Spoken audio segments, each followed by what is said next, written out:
Good morning, ಎಲ್ಲಿಗೂ ನಮಸ್ಕಾರ. Welcome to my YouTube channel. ಈ ಬದುಕು ಅನ್ನೋದು ಎಷ್ಟೊಂದು ವಿಚಿತ್ರ ಅಲ್ವಾ? ಎಲ್ಲೋ ಹುಡ್ತೀವಿ, ಎಲ್ಲೋ ಬೆಳಿತೀವಿ, ಮತ್ತೆಲ್ಲೋ ಸಾಯ್ತೀವಿ. ಅದರ ಮಧ್ಯದಲ್ಲಿ ಬದುಕೆಂಬ ಒಂದು ಉದ್ದವಾದಂತಹ ಪಯಣ. ಈ ಒಂದು ಪಯಣದಲ್ಲಿ ನಮ್ಮ ಜೀವನದಲ್ಲಿ ಅದೆಷ್ಟೊಂದು ಜನ ಬಂದು ಹೋಗಿರ್ತಾರೆ. ಅದೆಲ್ಲವೂ ಕೂಡ ತಾತ್ಕಾಲಿಕ. ಆದರೆ ಅವ್ರು ಕೊಟ್ಟಂತಹ ಪ್ರೀತಿ, ವಿಶ್ವಾಸ, ಸ್ನೇಹ, ಸುಂದರವಾದಂತಹ ನೆನಪುಗಳು ಎಲ್ಲವೂ ಕೂಡ ಶಾಶ್ವತ. ಈ ನೆನಪುಗಳೇ ನಮ್ಮ ಬದುಕಿಗೊಂದು ಸ್ಫೂರ್ತಿ ಅಂತ ಹೇಳ್ತಾ ಇವತ್ತಿನ ದಿನನ ಶುರು ಮಾಡ್ತಾ ಇದ್ದೀನಿ. ಬೆಳಿಗ್ಗೆ ಎದ್ದ ಕೂಡಲೇ ಫ್ರೆಶ್ ಅಪ್ ಆಗಿಬಿಟ್ಟು ಯೋಗನ ಮುಗಿಸ್ಕೊತೀನಿ. ದಿನ ನನ್ನ ರುಟೀನ್ ಇದೇ ಥರನೇ ಇರುತ್ತೆ. ಯೋಗ ಮುಗಿಸಿ ಹಾಗೆ ನಂತರನೇ ನಾನು ಅಡುಗೆ ರೂಮ್ಗೆ ಬರುವಂಥದ್ದು. ಅಡುಗೆ ರೂಮ್ಗೆ ಬಂದುಬಿಟ್ಟು ಏನಾದರೂ ಹೆಲ್ದಿ ಡ್ರಿಂಕ್, ಜ್ಯೂಸ್ ಅಂತ ಮಾಡಿಕೊಂಡು ಕುಡಿದು ನಂತರ ನಾನು ಅಡುಗೆ ಕೆಲಸನ ಶುರು ಮಾಡ್ತೀನಿ. ಇವತ್ತು ತಿಂಡಿಗೆ ಪಲಾವ್ ಮಾಡೋಣ ಅಂತ ಅಂದ್ಬಿಟ್ಟು ಕ್ಯಾರೆಟ್ ಕಟ್ ಮಾಡ್ತಾ ಇದ್ದೀನಿ. ಕ್ಯಾರೆಟ್, ಬೀನ್ಸ್ ಎಲ್ಲ ಹಾಕಿಬಿಟ್ಟು ಪಲಾವ್ ಮಾಡೋಣ ಅಂತ ಹೇಳಿ. ಬಟಾಣಿ ಖಾಲಿಯಾಗಿತ್ತು, ಬಟಾಣಿ ಮನೇಲಿ ಇರಲಿಲ್ಲ. ಸೊ ಹಾಗಾಗಿ ಬರೀ ಕ್ಯಾರೆಟ್ ಮತ್ತು ಬೀನ್ಸ್ ಹಾಕಿಬಿಟ್ಟು ಪಲಾವ್ ಮಾಡ್ತಾ ಇದ್ದೀನಿ. ಇವತ್ತು ಪಲಾವ್ ಮಸಾಲಾನ ಮನೆಯಲ್ಲೇ ಮಾಡ್ತಾ ಇದ್ದೀನಿ. ಇದಕ್ಕೆ ನಾನು ಒಂದು 2 ಟೇಬಲ್ ಸ್ಪೂನ್ ಅಷ್ಟು ಕೊತ್ತಂಬರಿನ ಹಾಕೊಂಡಿದ್ದೀನಿ. ಅರ್ಧ ಟೇಬಲ್ ಸ್ಪೂನ್ ಅಷ್ಟು ಜೀರಿಗೆ, ಆಮೇಲೆ ಒಂದೇ ಒಂದು ಬ್ಯಾಡಗಿ ಮೆಣಸು, ಒಂದು 5ರಿಂದ 6 ಎಸ್ಲು ಬೆಳ್ಳುಳ್ಳಿ, 1 ಇಂಚು ಶುಂಠಿ, ಒಂದು ಇಂಚಿನಷ್ಟು ಚಕ್ಕೆ ಕೂಡ ಹಾಕೊಂಡಿದ್ದೀನಿ, ಒಂದು 4 ಲವಂಗ, ಹಾಗೆ ಸ್ವಲ್ಪ ಕರಿಮೆಣಸು ಕಾಳನ್ನು ಹಾಕೊಂಡ್ಬಿಟ್ಟು ಪೌಡರ್ ಮಾಡ್ಕೊಂಡ್ರೆ ಸೇಮ್ ನಮ್ಮದು ಪಲಾವ್ ಮಸಾಲೆ ಏನಿರುತ್ತೆ ನೋಡಿ ಅದೇ ಥರ ಟೇಸ್ಟ್ ಬರುತ್ತೆ. ನಾನಿವತ್ತು ಮಸಾಲಾನ ರುಬ್ಕೊಂಡೆ, ಪೌಡರ್ ಮಾಡ್ಕೊಂಡಿಲ್ಲ. ಅದರ ಬದಲಾಗಿ ಮಸಾಲೆನ ರುಬ್ಕೊಂಡು ಅದನ್ನು ಹಾಕ್ಕೊಂಡು ಪಲಾವ್ ಮಾಡ್ತಾ ಇದ್ದೀನಿ. ಒಂಚೂರು ಡಿಫ್ರೆನ್ಸ್ ಇಲ್ಲ. ಸೇಮ್ ನಮ್ದು ಇವಾಗ MTR ಇದೆಲ್ಲ ಬರುತ್ತಲ್ವಾ ಪಲಾವ್ ಮಸಾಲ, ಅದೇ ಥರ ಟೇಸ್ಟ್ ಬರುತ್ತೆ. ಒಂದ್ಸಲ ನೀವು ಟ್ರೈ ಮಾಡಿ. ಇವತ್ತು ನಮಗೆ ಸ್ವಲ್ಪ ಹೊರಗಡೆ ಹೋಗೋದಕ್ಕಿತ್ತು. ಹಾಗಂತ ಅಂದ್ಬಿಟ್ಟು ಇವತ್ತು ಅಡುಗೆ ಏನೂ ಮಾಡಿಲ್ಲ ನಾನು. ಮಧ್ಯಾಹ್ನ ಮಗ ಮನೆಗೆ ಬರ್ತೀನಿ ಊಟಕ್ಕೆ ಅಂತ ಹೇಳಿದ. ಸೊ ಅವನಿಗೋಸ್ಕರ ಅಂತ ಅಂದ್ಬಿಟ್ಟು ಸೋಯಾ ಮಸಾಲ ಮಾಡಿದ್ದೆ. ನಂತರ ಪಲಾವ್ ಇತ್ತು, ಸಲಾಡ್ ಇತ್ತು, ಅದನ್ನು ತಿಂದ್ಕೊಂಡು ಇರ್ತಾನೆ. ಮಧ್ಯಾಹ್ನದ ಊಟ ಸಾಕಾಗತ್ತೆ ಅವನಿಗೆ ಅಂತ ಅಂದ್ಬಿಟ್ಟು ಅಡುಗೆ ಎಲ್ಲ ಏನೂ ಮಾಡಿದೆ ನಾನು. ಬರೀ ಪಲಾವ್ ಮಾತ್ರ ಮಾಡ್ಕೊಂಡಿದ್ದೆ ಬೆಳಗಿನ ತಿಂಡಿಗೆ. ಇವತ್ತು ನಾವು ಹೋಗ್ತಾ ಇರೋದು ನನ್ನ ಹಸ್ಬೆಂಡ್ ಕಸಿನ್ ಅಣ್ಣನ ವೈಫು. ರೀಸೆಂಟಾಗಿ ಎಕ್ಸ್ಪೈರ್ಡ್ ಆಗಿದ್ರು. ಸೊ ಅವ್ರದ್ದು ಕಾರ್ಯ ಇತ್ತು, 13ನೇ ದಿವಸ ಕಾರ್ಯ. ಅದಕ್ಕಾಗಿ ಇವತ್ತು ಹೊರಟಿದ್ದೀವಿ. ಮುಗಿಸಿ ಇವಾಗ ಫ್ರೆಶ್ ಅಪ್ ಆಗಿಬಿಟ್ಟು ಇನ್ನೂ ರೆಡಿ ಆಗಬೇಕು ಅಂತ ಬಂದಿದ್ದೀನಿ. 10 ಕಾಲಾಯಿತು. ಒಂದು ಅರ್ಧ ಗಂಟೆ ಟೈಮ್ ಉಂಟು. ಅರ್ಧ ಗಂಟೆನಲ್ಲಿ ರೆಡಿ ಆಗಬೇಕು. ಸಾರಿ ಉಟ್ಕೋಬೇಕು. ಸೊ ಸಾರಿ ತೆಗೆದಿಟ್ಟಿದ್ದೀನಲ್ವ, ಇದನ್ನು ಉಟ್ಕೋಬೇಕು. ತುಂಬ ಸೆಕೆ ಇದೆ ಅಲ್ವಾ? ಈ ಸೆಕೆಗೆ ಸಾರಿ ಉಡೋದಂತ ಹೇಳಿದ್ರೇ ಸ್ವಲ್ಪ ಕಿರಿಕಿರಿ. ಆದರೆ ಏನು ಮಾಡೋಕ್ಕಾಗಲ್ಲ. ಇವತ್ತು ಅಂದರೆ ಇಂಥ ಒಂದು ಫಂಕ್ಷನ್ಗೆಲ್ಲ ಹೋಗಬೇಕಿದ್ರೆ ಸಾರಿನೇ ಉಡ್ತೀನಿ ನಾನು. ಜಾಸ್ತಿ ಸಲ್ವಾರ್ ಎಲ್ಲ ಹಾಕೋದಕ್ಕೆ ಹೋಗಲ್ಲ. ಸಿಂಪಲ್ ಆಗಿರುವಂಥ ಸಾರಿನ ಉಟ್ಕೊಂಡು ಸಿಂಪಲ್ ಆಗಿ ರೆಡಿಯಾಗಿ ಹೋಗುವಂಥದ್ದು. ಸೊ ಬನ್ನಿ ಇವಾಗ ರೆಡಿ ಆಗ್ತೀನಿ. ಸಿಂಪಲ್ಲಾಗಿ ರೆಡಿ ಆಗೋದಲ್ವಾ, ಅರ್ಧ ಗಂಟೆ ಎಲ್ಲ ಏನೂ ಬೇಕಾಗಿಲ್ಲ. ಒಂದು 15 ಮಿನಿಟ್ಸು ಸಾಕು. ಮೇಕಪ್ ಎಲ್ಲ ಏನಿಲ್ಲ ಅಲ್ವಾ, 15 ಮಿನಿಟ್ಸು ಸಾಕಾಗತ್ತೆ. ಸೊ ಹಾಗಾಗಿ ಪಟಪಟ ಅಂತ ರೆಡಿ ಆಗಬೇಕು. ಸಿಂಪಲ್ಲಾಗಿ ರೆಡಿ ಆಗಿದ್ದೀನಿ ನೋಡಿ. ಈ ಥರ ಕಾಣಿಸುತ್ತೆ ಸಾರಿ. ಇದು ಪೀಚ್ ಮೋಡ್ ಅಂತ ಒಂದು ಆ್ಯಪ್ ಇದೆಯಲ್ವಾ, so online shopping app. So ಅದರಿಂದ ನಾನು ಇದನ್ನು ತರಿಸಿರುವಂಥದ್ದು. ತುಂಬ ಚೆನ್ನಾಗಿದೆ ಮಾತ್ರ. ಇದು ವೇರ್ ಮಾಡೋದಕ್ಕೆ ಕಂಫರ್ಟೇಬಲ್ ಆಗಿದೆ, ಹಾಗೆ ಸಾಫ್ಟ್ ಆಗಿದೆ ಸಾರಿ. ಸಿಂಪಲ್ಲಾಗಿ ಸಾಫ್ಟ್ ಆಗಿದೆ. ಸಿಂಪಲ್ಲಾಗಿ ಎಲ್ಲಿಯಾದರೂ ಹೋಗೋಕ್ಕಿದ್ರೆ ಈ ಥರ ಸಾರಿನ ವೇರ್ ಮಾಡ್ಕೋಬೋದು. ಸೊ ಈ ಥರ ಇದೆ. ನನ್ನ ಮಗ ಮಧ್ಯಾಹ್ನ ಊಟಕ್ಕೆ ಬರ್ತಾನೆ ಅಂತ ಅಂದ್ಬಿಟ್ಟು ಪಲಾವು ಹಾಗೆ ಸೋಯಾ ಮಾಡ್ಕೊಂಡಿದ್ದೆ ಅವನಿಗೋಸ್ಕರ ಅಂತ. ಆಮೇಲೆ ಏನು ಸಲಾಡ್ ಕೂಡ ಇದೆ. ಎಲ್ಲವನ್ನು ಕೂಡ ಇಲ್ಲಿ ಟೇಬಲ್ ಮೇಲೆ ರೆಡಿ ಮಾಡಿಟ್ಟು ಹೋದರೆ ಅವನು ಊಟ ಮಾಡ್ಕೊತಾನೆ ಮಧ್ಯಾಹ್ನ. ಹಾಗೆ ನೈಟಿಗೆ ಅಂತ ಅಂದ್ಬಿಟ್ಟು ಬಂಗುಡೆ ಮೀನನ್ನು ತಗೊಂಡ್ವಿ. ಇದನ್ನು ಇನ್ನು ಫ್ರಿಜ್ಜಲ್ಲಿ ಎತ್ತಿಟ್ಟು, ಈಗ ಮೀನು ಫ್ರಿಜ್ಜಲ್ಲಿ ಎತ್ತಿಟ್ಟಾಯಿತು. ಇನ್ನು ಹೊರಡಬೇಕು. ಟೈಮು 11 ಗಂಟೆ ಆಯಿತು. 11 ಗಂಟೆಗೆ ಹೊರಡಬೇಕು ಅಂತ ಅಂದ್ಕೊಂಡ್ವಿ. ಕರೆಕ್ಟಾಗಿ 11 ಗಂಟೆಗೆ ಹೊರಟ್ವಿ. ಇವಾಗ ವಾಪಸ್ ಸಂಜೆ ಲಾಗ್ನ ಕಂಟಿನ್ಯೂ ಮಾಡ್ತಾ ಇದ್ದೀನಿ. ನಂತರ ನನಗೆ ಹೋಗಬೇಕಿದ್ರೆ ಲಾಗ್ ಮಾಡಲಿಕ್ಕೆ ಆಗಲಿಲ್ಲ. ಹಾಗಾಗಿ ಬಂದು ವಾಪಸ್ ಹಾಗೆ ಲಾಗ್ ಕಂಟಿನ್ಯೂ ಆಗ್ತಾ ಇದೆ. ಸಂಜೆ 3:15 ಗಂಟೆ ಆಗಿದೆ ನಾವು ಮನೆಗೆ ಬರಬೇಕಿದ್ರೆ. ಇವತ್ತು ರಾತ್ರಿಗೆ ಅಡುಗೆ ಏನೂ ಮಾಡಿರಲಿಲ್ಲ. ಸೊ ಹಾಗಾಗಿ ಅಡುಗೆನ ಶುರು ಮಾಡ್ಕೊಂಡಿದ್ದೀನಿ. ಒಬ್ಬರು ಕೇಳಿದ್ರು ನನ್ನ ಹತ್ರ ಕುಕ್ಕರಲ್ಲಿ ಕುಚ್ಚಲಕ್ಕಿಯನ್ನು ಯಾವ ಥರ ಮಾಡೋದಂತ ಅಂದ್ಬಿಟ್ಟು. ಅರ್ಧ kg ಅಕ್ಕಿನ ಹಾಕಿ ಚೆನ್ನಾಗಿ ವಾಶ್ ಮಾಡಿದ ನಂತರ 3.5 ಲೀಟರ್ ನಾನಿಲ್ಲಿ ನೀರು ಹಾಕ್ತಾ ಇದ್ದೀನಿ. 10 ಲೀಟರ್ ಕುಕ್ಕರ್ ಇದು. 10 ಲೀಟರ್ ಕುಕ್ಕರ್ನಲ್ಲಿ ಅರ್ಧ kg ಅಕ್ಕಿಗೆ 3.5 ಲೀಟರ್ನಷ್ಟು ನೀರು ಹಾಕಿ ಒಂದು ವಿಷಲ್ ಕೂಗಿಸ್ಕೊತೀನಿ ನಾನು. ಆವಾಗ ತುಂಬ ಚೆನ್ನಾಗಿ ಅನ್ನ ರೆಡಿ ಆಗುತ್ತೆ. ಒಂದೊಂದು ಕುಕ್ಕರಲ್ಲಿ ಒಂದೊಂದು ಥರ ಬರುತ್ತೆ. ನನ್ನ ಕುಕ್ಕರಲ್ಲಿ 1 ವಿಷಲ್ ಸಾಕಾಗತ್ತೆ. ಕೆಲವೊಂದು ಕುಕ್ಕರಲ್ಲಿ 7ರಿಂದ 8 ವಿಷಲ್ ಎಲ್ಲ ಬೇಕು ಅಂತ ಹೇಳ್ತಾರೆ, ಗೊತ್ತಿಲ್ಲ ನನಗೆ. ಬಟ್ ನಾನು ಒಂದೇ ವಿಷಲ್ ತೆಗಿತೀನಿ. ವಿಷಲ್ ಹೋಗಿತ್ತು ಅಂತ ಅಂದ್ಬಿಟ್ಟು ಹಸ್ಬೆಂಡ್ ಹತ್ರ ಬೇರೆ ತನ್ನಿ ಅಂತ ಹೇಳಿದೆ. ಸೊ ಅದನ್ನು ಇಲ್ಲಿ ಇವಾಗ ಚೇಂಜ್ ಮಾಡ್ತಾ ಇದ್ದೀನಿ. ವಿಷಲ್ ಕರೆಕ್ಟ್ ಇದ್ದರೆ ಅನ್ನ ಬೇಗ ಬೇಯುತ್ತೆ. ವಿಷಲ್ ತುಂಬ ಲೂಸ್ ಇದ್ದರೆ ಅನ್ನ ಬೇಯೋದಕ್ಕೆ ಸ್ವಲ್ಪ ಟೈಮ್ ಹಿಡಿಯುತ್ತೆ. ಸೊ ಇದು ಲೂಸ್ ಆಗಿತ್ತು, ವಿಷಲ್ ಬರ್ತಾ ಇರಲಿಲ್ಲ ಅಂತ ಅಂದ್ಬಿಟ್ಟು ಬೇರೆ ವಿಷಲ್ ತಂದುಬಿಟ್ಟು ಇವಾಗ ಹಾಕ್ತಾ ಇದ್ದೀನಿ. ಇಷ್ಟೇ, ತುಂಬ ಸಿಂಪಲ್ಲಾಗಿ ಮಾಡುವಂಥದ್ದು ಕುಕ್ಕರಲ್ಲಿ ಕುಚ್ಚಲಕ್ಕಿಯನ್ನು. ಕೆಲವೊಬ್ಬರು ಅನ್ಕೋತಾರೆ ತುಂಬ ಕಷ್ಟ ಇದೆ ಅಂತ ಅಂದ್ಬಿಟ್ಟು. ಇಲ್ಲ ಅನ್ನ ಚೆನ್ನಾಗಿ ಬರಲ್ಲ ಅಂತ ಅನ್ಕೋತಾರೆ. ಬಟ್ ಚೆನ್ನಾಗಿ ಬರುತ್ತೆ. ತುಂಬಾ ಚೆನ್ನಾಗಿ ಬರುತ್ತೆ ಅನ್ನ. ನಾನು ಯಾವಾಗಲೂ ಇದರಲ್ಲೇ ಮಾಡೋದ್ರಿಂದ ಹೇಳ್ತಾ ಇದ್ದೀನಿ, ಆರಾಮಾಗಿ ಕುಕ್ಕರಲ್ಲಿ ಕುಚ್ಚಲಕ್ಕಿ ಅನ್ನನ ಮಾಡ್ಕೋಬೋದು, ಏನೂ ಹಾಳಾಗಲ್ಲ, ಸ್ವಲ್ಪ ಕೂಡ ಲೋಳೆ ಥರ ಬರಲ್ಲ. ಸೊ ಹಾಗಾಗಿ ಇವಾಗ ಇಟ್ಕೊಂಡಿದ್ದೀನಿ, ಒಂದು ಹಾಫ್ ಆನ್ ಅವರಲ್ಲಿ ವಿಷಲ್ ಬರುತ್ತೆ, ನಂತರ ಆಫ್ ಮಾಡ್ಕೋತೀನಿ.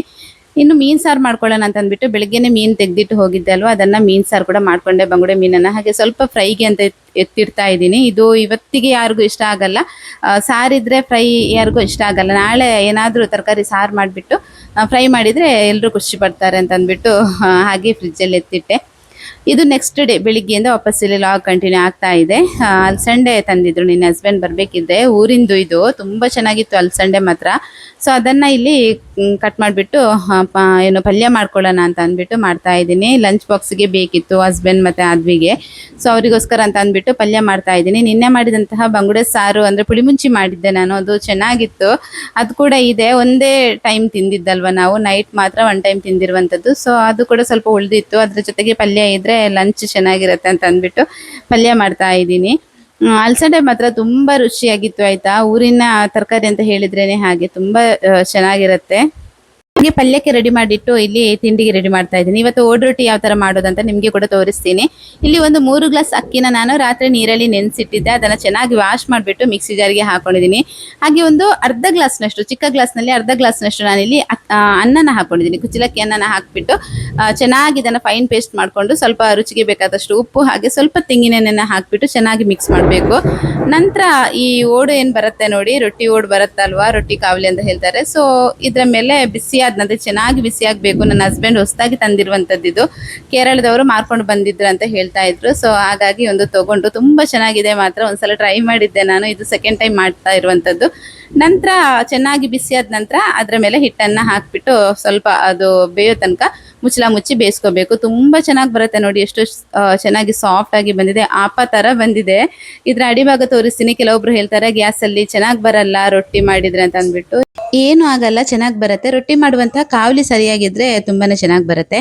ಹಾಗೆ ಮೀನು ಸಾರು ಮಾಡಿದೆ ಅಂತ ಹೇಳಿದೆ ಅಲ್ವಾ, ಮೀನು ಸಾರಿತ್ತು. ಮೀನು ಸಾರಿನ ಜೊತೆಗೆ ಈ ಓಡ್ ರೊಟ್ಟಿ ಒಂದು ಒಳ್ಳೆ ಕಾಂಬಿನೇಷನ್, ನಮ್ಮ ತುಳುನಾಡಿನ ಒಂದು ಮೋಸ್ಟ್ ಫೇವ್ರೆಟ್ ಬ್ರೇಕ್ಫಾಸ್ಟ್ ಅಂತಲೇ ಹೇಳ್ಬೋದು ಎಲ್ಲರದ್ದು ಕೂಡ. ನನಗೆ ಯಾವಾಗಲೂ ಅಷ್ಟೇ ಸೆಕೆ ಜಾಸ್ತಿ ಇರುತ್ತಲ್ವ, ಆ ಟೈಮಲ್ಲಿ ನಿದ್ದೆ ಜಾಸ್ತಿ ಬರುತ್ತೆ. ಮಳೆಗಾಲ ಆಮೇಲೆ ಚಳಿಗಾಲೆಲ್ಲ ಇರುತ್ತಲ್ವ, ಆ ಟೈಮಲ್ಲಿ ನಿದ್ದೆ ಕಡಿಮೆ ಬರುತ್ತೆ, ಈ ಥರ ಆಗುತ್ತೆ. ಸೊ ಬೆಳಿಗ್ಗೆ ಅಲ್ರಾಮ್ ಇಟ್ಕೊಂಡಿಲ್ಲ ಇವತ್ತು ನಾನು, ಹಾಗಾಗಿ ಸ್ವಲ್ಪ ಎದ್ದೇಳಬೇಕಿದ್ರೆ ಲೇಟ್ ಆಯಿತು. ಆದರೂ ಆಯಿತು, ಎಲ್ಲನೂ ಆಯಿತು. ಅಲಸಂದೆ ಪಲ್ಯ ಆಯಿತು, ರೊಟ್ಟಿ ಆಯಿತು. ಇನ್ನು ನಿನ್ನೆ ಮೀನು ಸಾರು ಮಾಡಿದ್ದೆ ಅಲ್ವಾ, ಅದೊಂದು ತುಂಬ ಹೆಲ್ಪ್ ಆಯ್ತು ನನಗೆ. ಇಲ್ಲ ಅಂತ ಹೇಳಿದ್ರೆ ಇವತ್ತು ಅದಕ್ಕೆ ಬೇರೆ ಸಾಂಬಾರು ಮಾಡಬೇಕು, ಇಲ್ಲ ಅಂತ ಹೇಳಿದ್ರೆ ಚಟ್ನಿ ಮಾಡಬೇಕು, ಈ ಥರ. ಇವಾಗ ಟೀ ಇಟ್ಕೊಂಡಿದ್ದೀನಿ, ಟೀ ಆಗ್ತಾ ಇದೆ. ಈ ರೊಟ್ಟಿ ಕಾವಲಿ ಏನಿದೆ ಗೊತ್ತಾ, ಒಂದು ಟೆಂಪೋದಲ್ಲಿ ಬರ್ತಾರೆ ಅವರು, ಎಲ್ಲ ಊರುಗಳಿಗೆ ಕೂಡ ಹೋಗ್ತಾ ಇರ್ತಾರೆ, ಅವ್ರ ಕೈಯಿಂದ ತಗೊಂಡಿರುವಂಥದ್ದು. ಮೊನ್ನೆ ನನ್ನ ಹಸ್ಬೆಂಡ್ ತಂದಿರುವಂಥದ್ದು, ಇದು ಧರ್ಮಸ್ಥಳದಲ್ಲಿ ಇದ್ರು ಅಂತ ಹೇಳ್ತಾ ಇದ್ರು. ನಿನ್ನೆ ನಾವು ಹೋಗ್ಬೇಕಿದ್ರೆ ಬೆಳ್ತಂಗಡಿಯಲ್ಲಿದ್ದರು, ಅಲ್ಲೇ ಕೆಳಗಡೆ ಇಟ್ಕೊಂಡು ಮಾಡ್ತಾ ಇದ್ರು. ಹೂಜಿ ಇದೆ, ಆಮೇಲೆ ರೊಟ್ಟಿ ಕಾವಲಿ ಇದೆ. ನಮ್ಮ ತುಳುವಲ್ಲಿ ಇದಕ್ಕೆ ಓಡು ಅಂತ ಹೇಳ್ತೀವಿ, ರೊಟ್ಟಿ ಓಡು ಅಂತ ಅಂದ್ಬಿಟ್ಟು. ಬೇರೆ ಬೇರೆ ಥರದ ಈ ಥರ ರೊಟ್ಟಿ ಓಡನ್ನು ತಂದುಬಿಟ್ಟು ನಾನು ಟ್ರೈ ಮಾಡ್ತಾನೆ ಇರ್ತೀನಿ. ಇದಕ್ಕಿಂತ ಮೊದಲು ಒಂದ್ಸಲ ತೋರಿಸಿದ್ದೆ, ಹ್ಯಾಂಡ್ ಬಂದದ್ದಿತ್ತು ನನ್ನಲ್ಲಿ. ಅದು ಇನ್ನೂ ಒಂದಿದೆ, ಒಂದನ್ನು ಯೂಸ್ ಮಾಡ್ತಾ ಇದ್ದೆ, ಅದು ಒಡೆದೋಯ್ತು. ಇನ್ನೊಂದು ಮೇಲ್ಗಡೆ ಎತ್ತಿಟ್ಕೊಂಡಿದ್ದೀನಿ, ಇದು ವಾಪಸ್ ಇದನ್ನು ತಂದರು. ಹಾಗೆ ಇವಾಗೆಲ್ಲ ಯೂಟ್ಯೂಬ್ ವೀಡಿಯೋಸ್ ಮಾಡೋದಕ್ಕೆ ನನಗಂತೂ ತುಂಬಾ ಖುಷಿ ಆಗುತ್ತೆ. ಯಾಕಂತ ಹೇಳಿದರೆ ವೀಡಿಯೋಸ್ ನೋಡಿಬಿಟ್ಟು ನಿಮ್ಮ ಅಭಿಪ್ರಾಯಗಳನ್ನು ತಿಳಿಸ್ತೀರಿ ನೋಡಿ, ನೀವು ಕಮೆಂಟ್ಸ್ ಮಾಡ್ತೀರಲ್ವ. ಸೊ ನಾನು ಅದಕ್ಕೋಸ್ಕರನೇ ಕಾಯ್ತಾ ಇರ್ತೀನಿ, ನಿಮ್ಮ ಒಂದು ಕಮೆಂಟ್ಗೋಸ್ಕರ. ನಿಮ್ಮ ಒಂದು ಒಳ್ಳೊಳ್ಳೆ ರೀತಿಯಾದಂಥ ಕಮೆಂಟ್ಸ್ಗಳನ್ನು ನೋಡ್ತಾ ಇದ್ದರೆ ತುಂಬ ಖುಷಿ ಆಗುತ್ತೆ.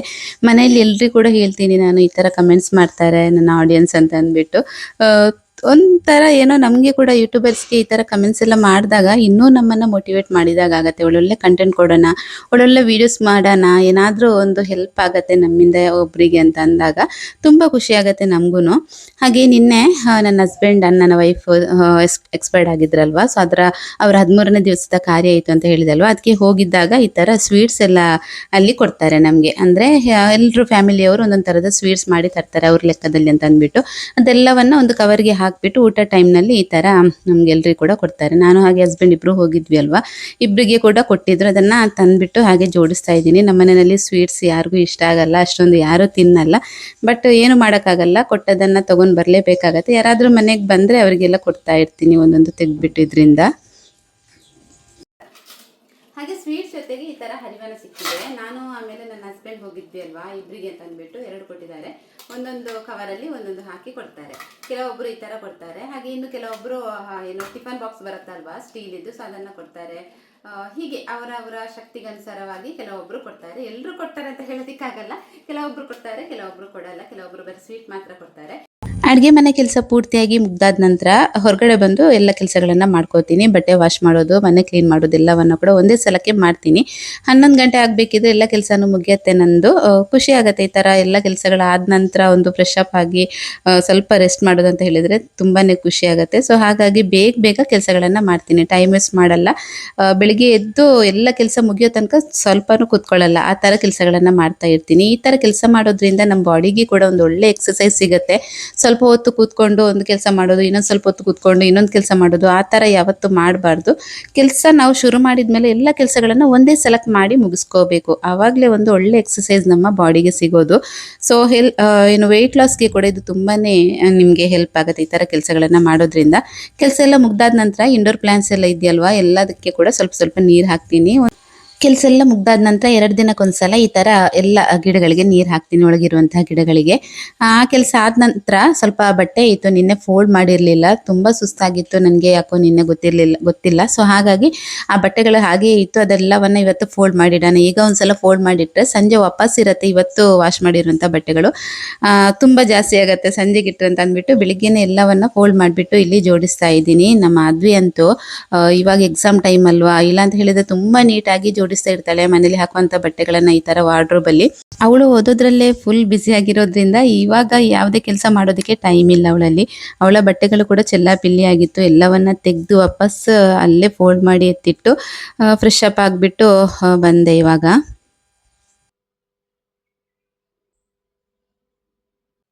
ಆಲ್ಮೋಸ್ಟ್ ಎಲ್ಲ ಕೆಲಸಗಳಾಯಿತು. ಎಲ್ಲ ಕೆಲಸಗಳನ್ನು ಮುಗಿಸಿ ಫ್ರೆಶ್ ಅಪ್ ಆಗಿಬಿಟ್ಟು ಇವಾಗ ಊಟ ಮುಗಿಸ್ಬೇಕು ಅಂತ ಬಂದಿದ್ದೀನಿ.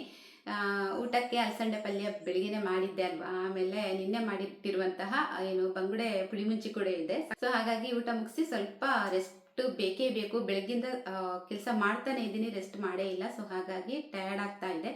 ಹೊರಗಡೆ ಜೋರು ಬಿಸಿಲಿರ್ಬೇಕಿದ್ರೆ ಸ್ವಲ್ಪ ಕೆಲಸ ಮಾಡಿದ್ರು ಸುಸ್ತು ಅಂತ ಅನ್ಸುತ್ತೆ. ಹೊರಗಡೆ ಯಾವ ಥರ ಬಿಸಿಲಿದೆ ಗೊತ್ತಾ. ಇವಾಗ ನಾವು ಒಲೆ ಉರಿಸ್ತೀವಲ್ವಾ, ಕಟ್ಟಿಗೆ ಒಲೆ, ಜಾಸ್ತಿ ಬೆಂಕಿ ಬಂದಾಗ ಅದ್ರ ಎದುರುಗಡೆ ನಿಂತ್ಕೊಂಡ್ರೆ ಯಾವ ಥರ ಫೀಲ್ ಆಗುತ್ತೆ ನೋಡಿ, ಅದೇ ಥರ ಫೀಲ್ ಆಗ್ತಾ ಇದೆ. ಅಷ್ಟು ಜೋರಿದೆ ಬಿಸಿಲು ನಮ್ಮ ಸೈಡಲ್ಲಿ. ಹೊರಗಡೆ ಅಂತೂ ಹೋಗೋ ಹಾಗೆ ಇಲ್ಲ, ಆ ಥರ ಇದೆ. ಸೊ ಈ ಥರ ಬಿಸಿಲಿರ್ಬೇಕಿದ್ರೆ ಸ್ವಲ್ಪ ಟಯರ್ಡ್ ಜಾಸ್ತಿ ಆಗುತ್ತೆ, ಅಂದರೆ ಬೆವರು ಹೋಗ್ತಾನೆ ಇರತ್ತಲ್ವ ಬಾಡಿಯಿಂದ. ಸೊ ಆ ಒಂದು ರೀಸನ್ಗಿರ್ಬೋದು. ಹಾಗೆ ಇವಾಗ ಊಟ ಮುಗಿಸ್ಬೇಕು. ಊಟ ಮುಗಿಸಿ ಆಮೇಲೆ ಲಾಗ್ನ ಕಂಟಿನ್ಯೂ ಮಾಡ್ತೀನಿ. ಮಾವಿನಕಾಯಿಂದ ಮಾಡಬಹುದಾದಂತಹ ಒಂದು ರೆಸಿಪಿನ ಇವತ್ತು ಶೇರ್ ಮಾಡ್ತೀನಿ. 2 ಮಾವಿನಕಾಯಿನ ತಗೊಂಡಿದ್ದೆ, ಮಾವಿನ ಹಣ್ಣಲ್ಲ, ಮಾವಿನಕಾಯಿ ಇದು. ಮಾವಿನಕಾಯಿನ ಒಂದು ಸ್ವಲ್ಪ ನೀರಲ್ಲಿಟ್ಟು ಬೇಯಿಸ್ಕೊಂಡಿದ್ದೀನಿ. ಕುಕ್ಕರಲ್ಲಿ ಕೂಡ ಬೇಯಿಸ್ಕೋಬಹುದು, ಒಂದು ವಿಷಲ್ ತೆಗೆದ್ರೆ ಸಾಕಾಗುತ್ತೆ. ಬರೀ ನೀರಲ್ಲಿಟ್ಟು ಬೇಯಿಸೋದಾದ್ರೆ ಒಂದು 10 ಮಿನಿಟ್ಸಲ್ಲಿ ಇದು ಕುಕ್ ಆಗುತ್ತೆ, ಸಾಕು ಅಷ್ಟು ಬೆಂದರೆ. ಇವಾಗ ನೋಡಿ ಚೆನ್ನಾಗಿ ಬೆಂದಿರುವಂತಹ ಮಾವಿನಕಾಯಿಯ ಸಿಪ್ಪೆನೆಲ್ಲ ತೆಗಿತಾ ಇದ್ದೀನಿ. ಇದರಿಂದ ಏನಾದರೂ ರೆಸಿಪಿ ಮಾಡೋಣ. ಮೊನ್ನೆ ಯುಗಾದಿ ಹಬ್ಬಕ್ಕೆ ನಾನು ವೈಶಾಲಿ ಮನೆಯಿಂದ ತಂದಿರುವಂತಹ ಮಾವಿನಕಾಯಿ ಹಾಗೇ ಇತ್ತು, ಸುಮ್ಮನೆ ಬಿಸಾಡೋದು ಬೇಡ, ಏನಾದರೂ ಮಾಡೋಣ ಅಂತ ಅನ್ಕೋತಾ ಇದೆ. ಹಾಗೆ ಮ್ಯಾಂಗೋ ಬಾರ್ ಮಾಡೋಣ ಅಂತ ಅನ್ನಿಸ್ತು, ಅದಕ್ಕೋಸ್ಕರ ರೆಡಿ ಮಾಡ್ತಾ ಇದ್ದೀನಿ. ಎಲ್ಲ ಸಿಪ್ಪೆಯನ್ನು ತೆಗೆದು ಅದರ ಪಲ್ಪ್ನ ಮಿಕ್ಸಿ ಜಾರಿಗೆ ಹಾಕೊಂಡ್ಬಿಟ್ಟು ರುಬ್ಕೊಳ್ಳೋದು. ತುಂಬ ಈಸಿಯಾಗಿ ಮಾಡ್ಕೋಬಹುದಾದಂಥ ಒಂದು ರೆಸಿಪಿ ಇದು. ಇವಾಗ ಈ ಪಲ್ಪ್ನ ತೆಗೆದು ಈ ಥರ ಮಿಕ್ಸಿ ಜಾರಿಗೆ ಹಾಕ್ತಾ ಇದ್ದೀನಿ. ನಿಮಗೆ ಇದು ನೋಡ್ತಾ ಇರಬೇಕಿದ್ರೆ ಹಣ್ಣಿನ ಥರ ಕಾಣಿಸ್ತಾ ಇರ್ಬೋದು, ಬಟ್ ಇದು ಹಣ್ಣಲ್ಲ, ಕಾಯಿ ಮಾವಿನಕಾಯಿ. ಬೇಯಿಸಿದ ನಂತರ ಈ ಥರ ಕಲರ್ ಬರುತ್ತೆ. ಇದನ್ನು ಒಂದ್ಸಲ ಗ್ರೈಂಡ್ ಮಾಡಿದ ನಂತರ ಇದಕ್ಕೆ ರುಚಿಗೆ ಬೇಕಾದಷ್ಟು ಬೆಲ್ಲ ಹಾಕೋಬೇಕು. ಯಾಕಂತ ಹೇಳಿದ್ರೆ ಸ್ವೀಟ್ ಇರಲ್ಲ ಅಲ್ವಾ, ಹುಳಿ ಇರುತ್ತೆ, ಹಾಗಾಗಿ ಇದಕ್ಕೆ ಬೆಲ್ಲ ಹಾಕುವಂಥದ್ದು. ಇನ್ ಕೇಸ್ ಏನಾದರೂ ನಿಮಗೆ ಮಾವಿನ ಹಣ್ಣಿಂದ ನಾವು ಈ ಥರ ಮಾಡ್ತೀವಿ ಅಂತ ಹೇಳಿದರೆ ಬೆಲ್ಲ ಹಾಕುವಂತಹ ನೆಸೆಸಿಟಿ ಇಲ್ಲ, ಬರೀ ಮಾವಿನ ಹಣ್ಣಿನ ಸ್ವೀಟೇ ಸಾಕಾಗತ್ತೆ. ಇವಾಗ ಸ್ವಲ್ಪ ಒಂದು ಅರ್ಧ ಟೇಬಲ್ ಸ್ಪೂನ್ ಅಷ್ಟು ಚಿಲ್ಲಿ ಪೌಡರು, ಸ್ವಲ್ಪ ಉಪ್ಪು, ಚಿಟಿಕೆ ಉಪ್ಪು, ಆಮೇಲೆ ಬೆಲ್ಲ, ರುಚಿಗೆ ಬೇಕಾದಷ್ಟು ಬೆಲ್ಲನ ಹಾಕ್ಕೊಂಡು ಮಿಕ್ಸ್ ಮಾಡಿಬಿಟ್ಟು ಒಂದು ಬಾಣಲೆಗೆ ಹಾಕಿ ಇದನ್ನು ಚೆನ್ನಾಗಿ ಈ ಥರ ಮಿಕ್ಸ್ ಮಾಡ್ಕೋಬೇಕು. ನೋಡಿ, ಬಿಸಿ ಮಾಡ್ಕೋಬೇಕು.